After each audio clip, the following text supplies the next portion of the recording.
بسم اللہ الرحمن الرحیم۔ آج ہمارا ٹاپک نمبر ہے 4 ہجرت اور جہاد۔ سوال نمبر 1 ہے ہجرت سے کیا مراد ہے؟ سورۃ النساء میں ہجرت کے بارے میں کیا حکم آیا ہے؟ ہجرت کے لغوی معنی مندرجہ نے ایک جگہ سے دوسری جگہ منتقل ہونا، ترک وطن کرنا، رہائش بدلنا وغیرہ۔ اصطلاحی مفہوم: شریعت اسلامیہ کے مطابق ہجرت سے مراد مسلمانوں کا ایسی جگہ سے جہاں انہیں تعلیمات اسلامیہ پر عمل پیرا ہونے میں مشکل ہو، جہاں وہ محکوم اور مظلوم ہو، برسر اقتدار طبقہ انہیں اسلامی تعلیمات پر عمل پیرا ہونے کی وجہ سے تکلیف دیتا ہو، انہیں اسلامی تعلیمات کے مطابق زندگی گزارنا مشکل ہو، دوسری جگہ منتقل ہونا۔ سورۃ النساء میں احکام ہجرت یوں ہیں: جو لوگ اپنی جانوں پر ظلم کرتے ہیں، جب فرشتے ان کی جانیں قبض کرتے ہیں تو ان سے پوچھتے ہیں تم کس حال میں تھے؟ وہ کہتے ہیں ہم ملک میں عاجز و ناتواں تھے۔ عاجز و ناتواں کا مطلب کمزور حالت میں تھے۔ فرشتے کہتے ہیں کیا اللہ کا ملک فراخ نہیں تھا، یعنی وسیع نہیں تھا؟ تم اس میں ہجرت کر جاتے۔ ایسے لوگوں کا ٹھکانہ دوزخ ہے، وہ بری جگہ ہے جہاں جو مرد اور عورتیں بچے بے بس ہوں، نہ تو کوئی چارہ کر سکتے ہوں، نہ راستہ جانتے ہوں۔ قریب ہے کہ ایسے لوگوں کو اللہ معاف کر دے۔ اللہ معاف کرنے والا، بخشنے والا ہے۔ جو شخص اللہ کی راہ میں گھر بار چھوڑے وہ زمین میں بہت سی جگہ اور کشائش پائے گا۔ جو شخص اللہ اور اس کے رسول صلی اللہ علیہ وسلم کی طرف ہجرت کر کے گھر سے نکل جائے، پھر اس کو موت آ پکڑے تو اس کا ثواب اللہ کے ذمہ ہے، ہو چکا ہے۔ اللہ بخشنے والا مہربان ہے۔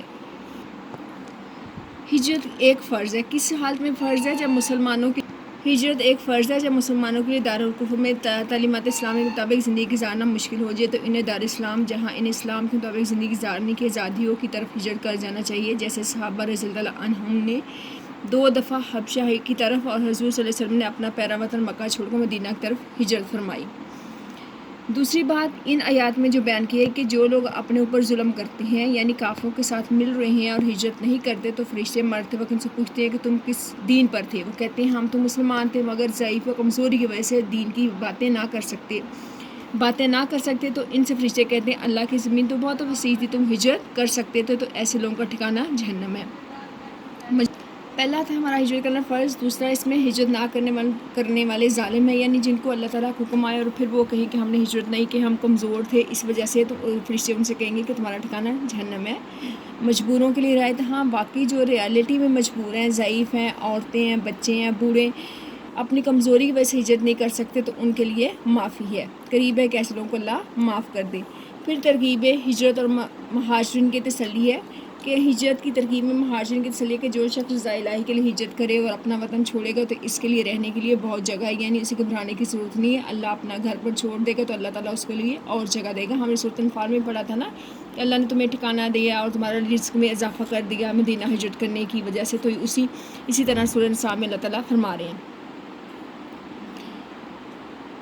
ہجرت کرنے والوں کے لیے فائدہ وہی ہے کہ ہجرت کر کے وطن چھوڑ کے دوسری جگہ جانے والے منزل مقصود پہنچتے ہی قبل اگر وفات پا جائے تو انہیں ان کے عمل کا پورا اجر ثواب ملے گا، یعنی ہجرت کے کرتے ہوئے راستے میں اگر وفات پا جائے تو اللہ ان کے ثواب میں کمی نہیں کریں گے۔ کرنے والوں کو سورۃ النحل میں کیا بشارتیں کی ہیں؟ جو لوگ سورۃ النحل میں جن لوگوں نے ظلم سہنے کے بعد اللہ کے لیے وطن چھوڑا، ہم ان کو دنیا میں ٹھکانہ دیں گے اور آخرت کا اجر تو بہت بڑا ہے، کاش وہ اسے جانتے، یعنی وہ لوگ جو صبر کرتے ہیں، اپنے پروردگار پر بھروسہ کرتے ہیں۔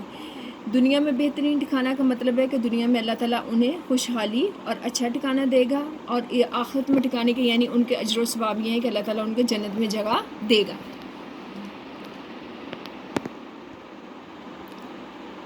آخرت کا اجر عظیم ہے۔ آخرت کا اجر عظیم کیسے ہے؟ وہ اس طرح ہے کہ اتنے سارے دنیاوی انعامات اور فوائد جو اللہ تعالیٰ نے ہجرت کے بدلے عطا کرنے کا وعدہ فرمایا تو آخرت کے اجر کے مقابلے میں بہت کم ہے۔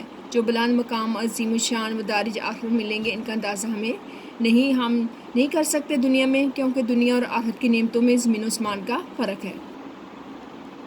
آگے جو لوگ اللہ زینہ صابر اور ربہم یتوکلون، اور جو لوگ ثابت قدم رہیں گے اپنے رب پر بھروسہ کیا، یعنی ظلم سے ستم سے نہیں گھبرانا، پیارا وطن عزیز کار چھوڑنے کی پرواہ نہ کرے، رضا الہی کے لیے راستے میں ذرا بھی قدم نہ ڈگمگائیں، اور ہر طرح سے ٹوٹ کر اللہ کے لیے اپنا تعلق جوڑ لینا۔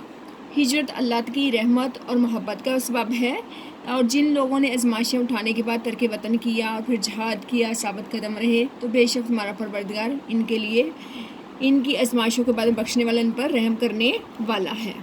یعنی جو لوگ ہجرت میں کرتے ہوئے جو بھی انہیں تکلیف ہوگی اس کے بدلے میں اللہ تعالیٰ ان آزمائشوں کے بدلے میں انہیں کیا کرے گا؟ ان پر رحم بھی کرے گا اور ان کو بخش بھی دے گا۔ سوال نمبر 3 ہے جہاد سے کیا مراد ہے، اس کی مختلف اقسام بیان کریں۔ لغوی مفہوم تو یہ ہے، جہاد کا لفظ جوہد سے نکلا ہے، جس کے معنی درجہ ذیل کوشش کرنا، محنت کرنا، جدوجہد کرنا، صحیح کرنا، کسی کام کے لیے تکلیف مشقت اٹھانا۔ اصطلاحی مفہوم یہ ہے قرآن و حدیث میں۔ جہاد کا لفظ ان معنی میں استعمال ہوتا ہے: نفس کے خلاف جہاد کرنا، شیطان کے خلاف جہاد کرنا، کھلے دشمن کے خلاف جہاد کرنا، اور شرعی اسلام میں جہاد ہر اس کوشش کو کہتی ہیں۔ اور صحیح کامل نام یہ جو مسلمان اللہ کی رضا، دین حق کی سربلندی، وطن عزیز کے دفاع کے لیے اور اپنے نفس کو شیطانی حرکات سے بچانے کے لیے کرتا ہے۔ دوسرے الفاظ میں ہم یوں کہہ سکتے ہیں کہ اللہ تعالیٰ نے انسان کو بہت سی نعمتوں سے نوازا ہے، خواہ ان کا تعلق جسم و جان سے ہو یا مال سے ہو یا اس کو اشاعت دین کی طرح سے، تو ہر طرح کی کوشش جو اللہ کو خوش کرنے کے لیے، اس کو راضی کرنے کے لیے کی جائے، دین اسلام کو سربلندی کے لیے، تو اس کو ہم جہاد کہتے ہیں شارٹ ورڈ میں، ٹھیک ہے۔ اقسام جہاد، پہلے ہے جہاد بالعلم، جہاد بالمال اور جہاد بالنفس۔ جہاد بالعلم یہ کیا ہے کہ جہاد بالعلم کے کفر اور شر کو ختم کرنے کے لیے یا جہالت کو ختم کرنے کے لیے اپنا مال خرچ کرنا، اپنا علم خرچ کرنا، یعنی علم کے ذریعے، یعنی کفر شر اور جہالت کو ختم کریے علم کے ذریعے جہاد کرنا، لوگوں کو اللہ اور رسول کی بات بتانا، ان کو شر سے نکالنا اور اللہ کی طرف لے کے آنا، اس کو جہاد کہتے ہیں۔ اور یہ علم کا جہاد کتاب کے ذریعے بھی ہو سکتا ہے۔ اب جہاد بالعلم کیا ہے، 3 طریقوں سے ہم کر سکتے ہیں۔ ہم زبان سے بھی کر سکتے ہیں، کوئی کتاب لکھ کے بھی کر سکتے ہیں، اور اس کے علاوہ ہم دوسروں کو علم سکھا کر بھی کر سکتے ہیں۔ اور اس طرح اللہ تعالیٰ کا ارشاد ہے، لوگوں کو اپنے رب کی طرف حکم و دانش، خوبصورت نصیحت کے ساتھ دعوت دو اور ان کے ساتھ مجادلہ بحث و مباحثہ بہت سی خوبصورت طریقے سے کرو۔ دعوت و تبلیغ یعنی اللہ کے راستے کی طرف بلاغوا انی لو آیاتن، نبی صلی اللہ علیہ وسلم کی حدیث مبارکہ ہے کہ مجھ سے چاہے ایک آیت بھی سنو تو اسے آگے پہنچا دو۔ اسی طرح اس کو جہاد بالعلم کو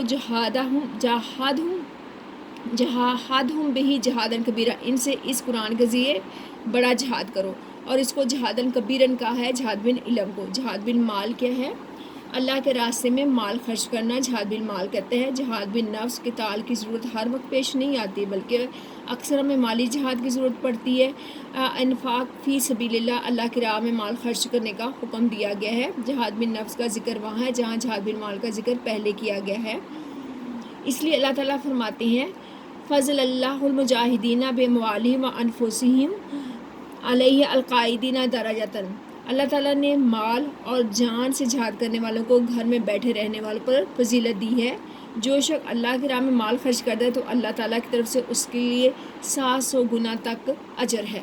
بن نفس، جہاد کی تیسری قسم جہاد بن نفس، اسلامی تعلیمی سے قتال، جہاد بالسیف، سیف کا مطلب ہے تلوار سے، قتال کا مطلب ہے جنگ کرنا، اپنے جسم و جان سے جہاد کرنا۔ عموماً جب یہ لفظ بولا جاتا ہے تو اس کی یہی قسم مراد لی جاتی ہے۔ مسلح جہاد کی اجازت اس وقت میں دی جاتی ہے جب کفر، صلح، اس کے تمام راستے بند ہو جائیں اور مسلمانوں کو صفحہ سے مٹا دینے کا عزم طے کر لیں، تو اس وقت دشمن کے مکروہ عزائم کو خاک میں ملانے کے لیے اس جہاد کی اجازت دی جاتی ہے، کہ امن کے لیے، دین حق کی سربلندی کے لیے، مظلوم کی اعانت یعنی مدد کے لیے، اقامت دین کے لیے، قیام امر کے لیے، اور ان لوگوں سے لڑو یہاں تک کہ فتنہ باقی نہ رہے اور دین سب اللہ کے لیے ہو جائے۔ مظلوم کی مدد کے لیے، جب مسلمان کہیں پہ مظلوم کی حالت میں ہو اور کافر ان پہ ظلم کر رہے ہوں تو اس صورت میں ان مسلمانوں کی مدد کے لیے۔ دین حق کی سربلندی، جب مسلمانوں کو ان کے دین پر عمل کرنے نہ دیا جائے، اقامت دین پر یعنی دین حق کے عملی طور پر نفاذ کے لیے باطل قوتوں کے مقابلے میں بھی مسلح جہاد کی اجازت ہے۔ جہاد مثلاً جہاد بالعلم، جہاد باللسان بھی کہا جاتا ہے، جہاد بالسیف وغیرہ بھی۔ آداب جہاد، آداب بچوں، بوڑھوں، عورتوں کو قتل نہ کیا جائے، دشمن کے مکانات نہ جلائے جائے، پھلدار درخت کو نہ کاٹا جائے، فصلوں کو بلا وجہ نقصان نہ پہنچایا جائے۔ اب سوال نمبر 4 ہے، جہاد اکبر کسے کہا گیا ہے؟ تفصیلاً بتائیں۔ بعض علماء کی رائے میں جہاد کی سب سے اعلیٰ قسم برائیوں کے خلاف جہاد کرنا ہے، اور ان میں سب سے پہلے اپنے نفس کو کہہ کے اپنی خواہشات پر قابو پانا ہے۔ اللہ تعالیٰ ارشاد فرماتے ہیں والذین جاہدوا فینا لنہدینہم سبلنا وان اللہ لمع المحسنین، جن لوگوں نے ہمارے بارے میں جہاد کیا یعنی محنت مشقت اٹھائی تو ہمیں اپنے راستے نے دکھائیں گے، بے شک اللہ تعالیٰ نیکوکاروں کے ساتھ ہے۔ اور جو کوئی جہاد کرتا ہے اپنے نفس کے لیے جہاد کرتا ہے۔ نبی کریم صلی اللہ علیہ وسلم نے ایک صحابی کو اس وقت میدان جنگ سے لوٹتے ہوئے فرمایا، تمہارا آنا مبارک ہو، تم چھوٹے جہاد سے بڑے جہاد کی طرف سے آئے ہو، جو بڑا جہاد اپنے نفس کی خواہشات سے لڑنا ہے۔ حضرت ابو ذر رضی اللہ عنہ نے اپنے نفس کے خلاف جہاد کا درجہ قرار دیتے کہتے ہیں، بہترین جہاد وہ ہے جو انسان اپنے نفس اپنی خواہشوں کے خلاف لڑے۔ اسی طرح درجہ بالا آیات اور قرآنی آیات مبارکہ حدیث سے ثابت ہو رہا ہے کہ نفسانی خواہشات کے خلاف جہاد کرنا بھی جہاد ہے، اور اس کو جہاد بن نفس بھی کہا جاتا ہے اور اس کو جہاد اکبر بھی کہا جاتا ہے۔ جہاد کے فضائل کے سب سے پہلے صدق ایمان، یعنی ایمان کے سچا ہونے کی علامت اور گواہی دینا۔ مومن تو وہ ہوتے ہیں جو اللہ رسول پر ایمان لائے، پھر ان پر نہ ڈگمگائے بلکہ اللہ کی راہ پر اپنے مالوں کو خرچ کرے اور جہاد کرے، یہی لوگ سچے ہیں۔ حقیقی مومن کون ہیں؟ جو لوگ ایمان لائے، ہجرت کی، اللہ کی راہ میں جہاد کیا، اور وہ لوگ جنہوں نے انہیں پناہ دی اور مدد کی، وہی لوگ سچے ہیں۔ یہ سورۃ انفال کی آیت آپ پڑھ چکے ہو۔ آگے پھر ہے اگلی آیت مبارکہ ہے، لیکن رسول صلی اللہ علیہ وسلم نے وہ لوگ جو ان پر ایمان لائے، اپنے مالوں پر اپنی جانوں کے ساتھ جہاد کرتے رہے، انہی کے لیے سب بلائیاں ہیں اور یہی لوگ کامیاب ہوں گے۔ محبت الہی کیسے؟ ان اللہ، بے شک اللہ تعالیٰ، یحب الذین یقاتلون فی سبیلہ صفا کأنہم بنیان مرصوص، بے شک اللہ ان لوگوں کو پسند کرتا ہے، محبت کرتا ہے جو اس کی راہ میں صف باندھ کر جنگ کرتے ہیں، گویا وہ سیسا پلائی ہوئی دیوار ہے۔ جنت کا صلہ، مجاہدین کو کے بارے میں اللہ تعالیٰ نے فرمایا، بے شک اللہ نے ان کی جان اور مال خرید لیا اور ان کا بدلہ ان کے لیے جنت ہے۔ ارشاد نبوی کے نبی صلی اللہ علیہ وسلم کے ارشادات کی روشنی میں اللہ اور اس کے رسول پر ایمان لانا، اللہ کی راہ میں جہاد کرنا سب سے اچھا عمل ہے۔ اللہ کی راہ میں ایک دن ڈٹ جانا دوسرے جگہوں پر گزارے ہوئے ہزاروں دنوں سے بہتر ہے۔ جنت تلواروں کے سائے ہے۔ جو شخص اللہ کے راہ میں قدم اٹھاتا ہے اور اس کا قدم غبار آلود ہو تو اللہ اس پر آگ حرام کر دے گا۔ دو آنکھوں کو آگ نہیں چھوئے گی، ایک وہ جو اللہ کے خوف سے روئی، دوسری وہ آنکھ جس نے خدا کی راہ میں نگہبانی کی۔ اللہ کی راہ میں ایک دن گزارنا دنیا مافیہ سے بہتر ہے۔ اللہ تعالیٰ نے جنت میں 100 درجے مجاہدین کے لیے تیار کر رکھے ہیں۔ اسی طرح مزید حدیث ہے، اس طرح آپ کی حدیث کی روشنی میں پھر ہے فضائل جہاد اور صحابہ کرام۔ حضرت علی رضی اللہ عنہ فرماتے ہیں، اس ذات کی قسم جس کے قبضے میں ابن ابی طالب کی جان ہے، مجھے تلوار کی ضربیں بستر پر ایڑیاں رگڑ کر مر جانے سے زیادہ عزیز ہے۔ خالد بن ولید کا قول بھی کچھ اسی طرح، میں نے زندگی کا ایک لمحہ جہاد فی سبیل اللہ میں گزارا اور میری سب سے بڑی تمنا یہ تھی کہ میدان جنگ میں شہادت نوش فرماؤں، مگر افسوس کے چارپائی پہ جان دے رہا ہوں۔ درجہ ذیل میں ہر عبارت کے آخر میں 4 جوابات دیے گئے ہیں، ان میں سے درست جواب کا انتخاب کریں۔ ہجرت کے معنی کیا ہیں؟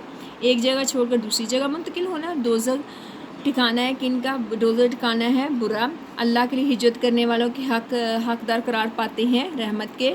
جہاد کے فرض ہونے سے پہلے سب سے بڑا عمل کیا ہے؟ ہجرت ہے۔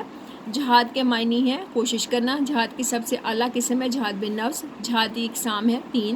سورۃ فرقان میں جہادن کبیرن قرار دیا گیا ہے جہاد بن علم کو۔ عورتوں کو جہاد ہے حج مبرور۔